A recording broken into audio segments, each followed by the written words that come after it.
What if you woke up tonight and everything looked normal but felt wrong?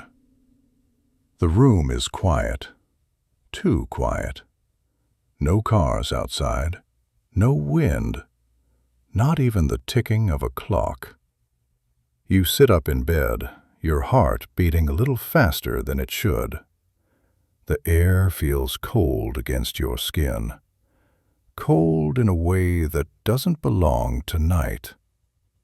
Something is different. You turn your head toward the door. It is closed, just like you remember. The human brain is a wonderful machine. It always looks for logic first. A draft, a dream, a shadow. But tonight, logic will fail you. Because the moment your feet touch the floor, the house begins to listen. And somewhere, deep inside the walls, something awakens. At first, you tell yourself it's just fear playing tricks on you. Night always does that to the mind. You stand up slowly, every movement careful, as if the darkness itself might hear you. The floor beneath your feet is colder than the air, unnaturally cold. One step forward, then another. The hallway stretches ahead of you, longer than it should be. The shadows along the walls seem thicker, heavier. The house feels awake now. You pass the mirror at the end of the hall. For a moment, you don't look into it. Mirrors have a bad reputation in the dark. But curiosity is stronger than fear. You turn your head, and for half a second, the reflection does not move with you. It stares back. Then it copies your motion perfectly, as if nothing ever happened, as if it never revealed itself at all. You step closer to the mirror, your breath barely visible in the cold air. Your reflection stands perfectly still. You lift your hand, and this time, it follows. Relief tries to settle in your chest. See? Just fear. Just imagination. But the feeling doesn't leave. You turn away from the mirror and continue down the hallway. With every step, the silence grows thicker. The walls seem closer now, as if the house itself is leaning inward. Then you hear it, a sound that doesn't belong. Not a footstep, not a voice, a breath. It comes from behind the wall to your right, long, slow, patient. Whatever is inside your house is no longer hiding, and it knows you're awake. You freeze where you stand, every muscle locked in place. The sound behind the wall continues, steady, controlled. It is breathing. You press your ear closer to the surface of the wall, your heartbeat pounding in your chest. The material feels warmer here, almost alive. Pipes expand at night. Old houses make noises. That's what you tell yourself. But pipes don't breathe. The sound suddenly stops. Silence crashes down like a heavy blanket. Too sudden, too perfect. Then, a soft knock from inside the wall. Once. Twice. Something is asking to be let out. And deep inside your mind, a terrifying thought forms. What if the house is not the one that's trapped? What if you are? The knocking inside the wall grows louder. Not desperate. Expectant. You take a step back, your heel brushing against the floor behind you. The sound stops instantly. It hears you. Your chest tightens as you realize something horrible. It isn't trapped behind the wall. It's waiting for you to move again. You turn toward the end of the hallway, toward the living room. Light flickers faintly beneath the door. You don't remember leaving it on. Another step backward. Behind you, inside the wall, the knocking resumes. Once, twice, 3 times, matching the rhythm of your heartbeat. Whatever is inside this house is learning you, and it is learning fast. You turn slowly toward the living room door. The faint light beneath it flickers again. Once, twice. Light means safety. At least, that's what you've always believed. You reach for the handle. It's warm. Too warm. Maybe you left a lamp on. Maybe none of this is real. The moment your fingers close around the handle, the breathing inside the wall stops. The silence is worse than the sound ever was. You open the door. The living room is empty. No lamp, no TV, no light source, and yet the room is glowing. The light doesn't come from a lamp. It seeps out of the floor itself. Thin lines of pale brightness spread across the wood, branching like veins beneath your feet. They pulse slowly, in rhythm, like a living heartbeat. You take a cautious step forward. The light reacts instantly, brightening where your foot lands. You step again. The glow follows. It's responding to you. The door behind you closes on its own. The sound is soft, careful, as if the house is afraid of making noise. Houses don't lock people in, not by themselves. The glowing lines begin to move again, slowly crawling across the floor, forming a loose circle around you. The light grows stronger. The air grows colder, and for the first time, a terrifying thought takes shape in your mind. Whatever lives in this house is no longer hiding. It is preparing. You step backward, slowly, carefully, afraid to break the invisible circle of light around you. The glowing lines tighten their shape, not rushing, not forcing, guiding. Your back touches the edge of the couch. The fabric is cold, damp. The light begins to rise from the floor, at first only a few inches, then higher, stretching, pulling itself upward like mist with a spine. A shape starts to form, tall, still, human in outline but wrong in proportion. No face takes shape, no eyes, no mouth, just smooth, shifting light where features should be. Your knees weaken. You realize something that freezes your blood completely. It did not come from outside the house. It grew from it. The shape takes one slow step toward you, and the light on the floor moves with it, like a shadow that has decided to lead instead of follow. You try to speak, but your voice stays trapped in your chest. The figure stops just a few steps away from you. The air between you feels thick, heavy. The light that forms its body flickers slowly, as if it is adjusting to your presence.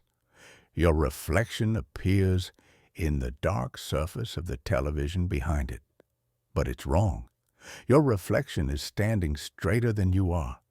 It lifts its head before you do. A second later, the figure in front of you mimics the motion. You understand something horrifying in that instant. It is not copying you. You are lagging behind it. The realization hits you like ice water. Your movements are no longer leading. They are being predicted. The figure takes another step forward, and without meaning to, your own foot moves with it. Your body moves before your mind can react. One step forward. You did not decide to take it. The figure mirrors you perfectly now. No delay, no hesitation. Your chest tightens as panic finally breaks through the numbness. You try to pull back. Your muscles refuse. The light around its body brightens slightly as if pleased. Your reflection in the television shifts again. It is no longer copying your posture. It is correcting it. Your shoulders straighten. Your head tilts. Your breathing slows. Not by your choice, by its a terrible understanding settles into you. This thing is not taking control by force. It is replacing your decisions one at a time, carefully, quietly. The figure lifts its arm. Your arm rises with it, and for the first time, you feel it clearly. Something inside your body is no longer yours alone. Your arm hangs in the air, trembling, frozen between your will and something else's. The figure's light pulses softly once, then again. With each pulse, your thoughts feel slower, heavier. You try to remember your own name. For a moment, it doesn't come. The room blurs at the edges, like your vision is being gently erased. You feel memories drifting through your mind that are not yours. Empty rooms, dark corridors, endless waiting inside walls. The figure steps closer, so close that the cold light brushes against your skin. And suddenly, you understand. It doesn't need to drag you anywhere. It doesn't need to kill you. It only needs one thing: to step where you are standing, because once it does, there will be no space left for you to exist. Your feet slide forward on their own, not dragged, not pushed, guided. The space between you and the figure disappears inch by inch. The cold light presses closer to your chest. You feel it seeping through your clothes, through your skin. Your heartbeat stutters. For a brief, desperate moment, your body resists. Your fingers twitch. Your breath shudders. And the figure pauses. The light flickers. You feel its hesitation inside your muscles. For the first time since it appeared, it is uncertain. You force your thoughts together with everything you have left. One word forms in your mind: no. Your body jerks backward half a step.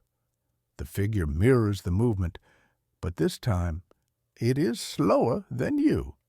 And you realize something dangerous. It can only take what you surrender. And you're still holding on. The room seems to hold its breath with you.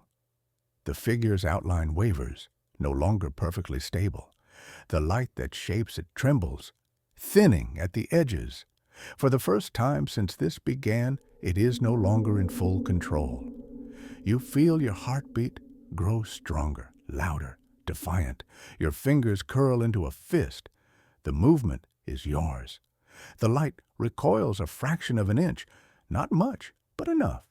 You take another step back. This time, your body obeys completely. The figure reacts too late. The distance between you widens. The glowing lines on the floor flicker wildly, their perfect pattern breaking apart. The house begins to groan, low, deep, like something massive shifting inside its walls. The figure tilts its head, and for the first time, you sense fear coming from it. Not fear of you, fear of what the house is about to do. The walls begin to tremble, not violently, not suddenly, slowly, as if the house itself is waking from a long sleep. The glowing lines on the floor lose their shape, twisting into chaotic patterns of light and shadow. The figure stumbles for the first time. Its form flickers, stretching and collapsing in uneven waves. The cold pressure inside your chest loosens. You can breathe again. The house releases a sound that is not a creak, not a crack, but a deep, resonant sigh. The figure turns toward the walls, and you understand something chilling. This thing does not belong to you. It belongs to the house. The walls shift closer, not to trap you, to claim it. The figure struggles. Its light dims. You take one step backward toward the hallway. The house rumbles again, louder this time, and the figure begins to sink into the floor of glowing veins, being taken back. The glowing veins pull the figure deeper into the floor. Its shape distorts, stretching into thin strands of fading light. It reaches toward you, not in anger, in desperation. For the first time you sense what it truly is, not a predator, not a monster, a presence that lost its place and tried to take yours. The house tightens its grip. The walls close in with slow, deliberate force. The light weakens. The figure sinks further until only a faint shimmer remains where it once stood. Then nothing. The floor goes dark. The light vanishes. The house falls silent. You are alone again. You stand frozen for several seconds, afraid to move, afraid that if you do, everything will return. But the house stays quiet. The floor is just wood again. The air is cold, normal cold. You take one careful breath, then another. Your body responds, fully yours. When you reach the hallway, the mirror at the end reflects you perfectly. No delay, no shadow behind you, just you. You don't look back at the living room. Some doors should never be checked twice. When you step outside into the night, the air feels lighter. The house behind you stands still, silent. And for the first time since this began, you know one thing for certain. Something tried to take your life. But tonight, you kept it. If this story stayed with you, if it made you feel uneasy, then you are not alone. Leave a like if you felt the tension. Write a comment if you would have made a different choice. And if you want to step back into the dark again, subscribe. More stories are waiting. Good night.